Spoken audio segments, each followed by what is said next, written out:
When it comes to discipline, you have to sacrifice loved ones. You get what I'm saying? They can control Shaq. They could control Charles Barkley. They could control LeBron James. You see, it ain't no name I won't name. Exactly. It's up. My mom ain't here. My mama was sacrificed. Me too. You understand? Yeah, I'm appreciative. Michael Jordan, what about him? His daddy, right? You're out in Hollywood, a lot of people come up missing. Yo, Bron, why'd you sacrifice Kobe?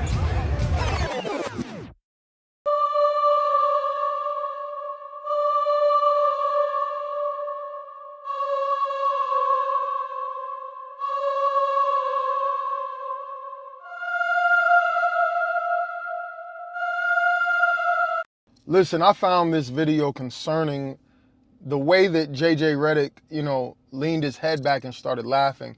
Even if you want to argue, well, LeBron is talking about, when you're putting in the work, you don't get to spend time with the family, so you're sacrificing your family.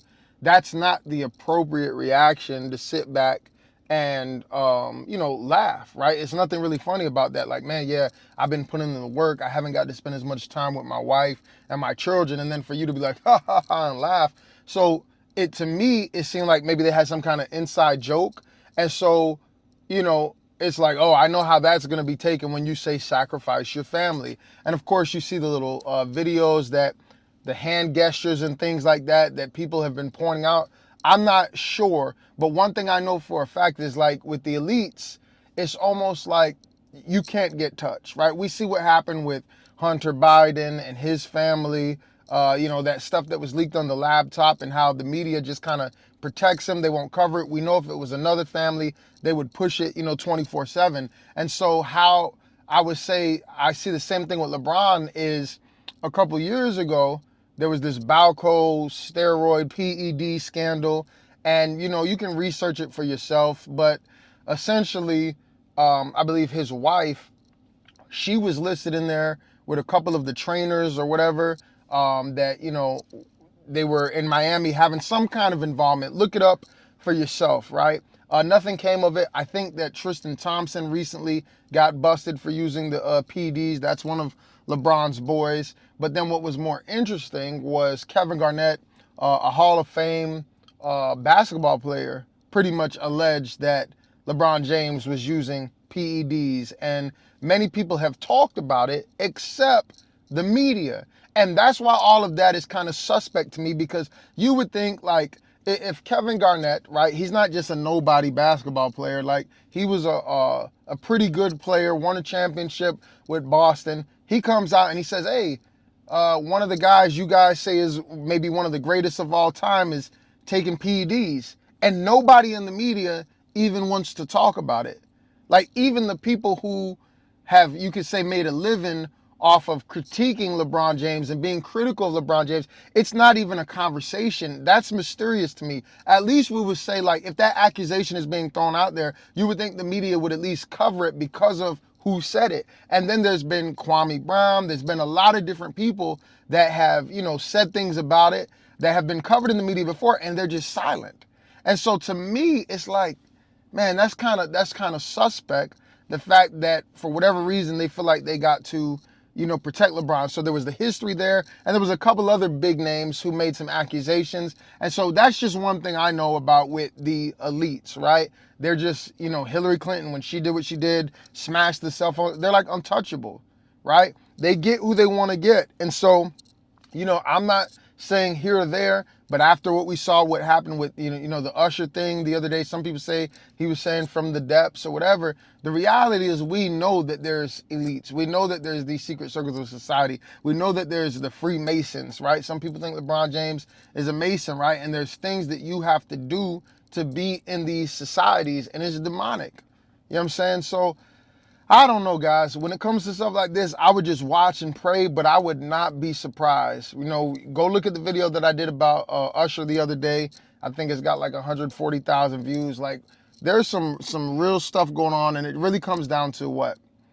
People wanting to achieve certain status and money and fame in the world, right? So you can come into covenant with the devil to have those things. Satan said, look, Jesus, if you do X, Y, and Z, I'll give you this, I'll give you that, I'll give you that. And so Satan has agents in this world, right? That if you play your cards right with Satan, they'll put you in certain positions of power. And typically this is more so thought of in the music industry, but why do we think it's just beyond, the sports?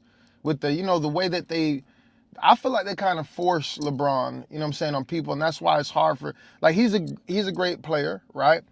In my opinion, he's not better than Kobe. He's definitely not better than Jordan. Jordan did way more in less time. That's just the bottom line. And LeBron has been chasing, Jordan forever. He tried to make a Space Jam 2. He's wearing Jordan's number. He's always trying to crown himself king. I mean, he hasn't even passed Kobe, in my opinion. But if you want to talk about, with Jordan, it's not even close. Like, if Jordan had never retired and did baseball, you know what I'm saying? Like, man, he probably would have 8, 9 rings. You know what I'm saying? And you just look at the stats. Now, people could look at just say, well, I think LeBron is a better basketball player. Hey, whatever, fine. But it's just, to me, it's really interesting, in my opinion, how the media, it's like they try to force LeBron, you know what I'm saying, on people, you know what I'm saying? And I'll just give you an example.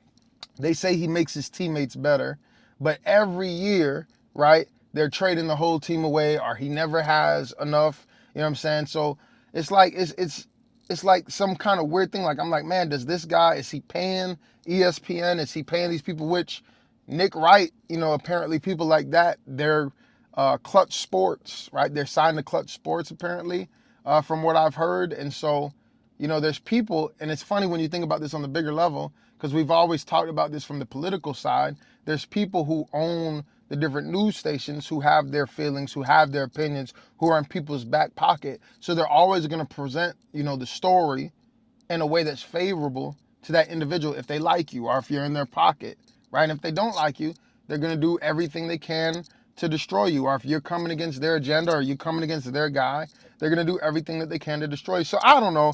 I know I went on a little bit of a ramble right there, but this is serious, man. This stuff is real. And plus, I wanted to test this new mic out.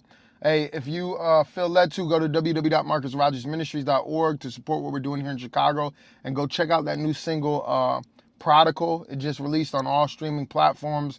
Everybody seems to be loving it on Instagram. It's getting a lot of love, so I'm excited about that. Y'all have a wonderful day in Jesus' name.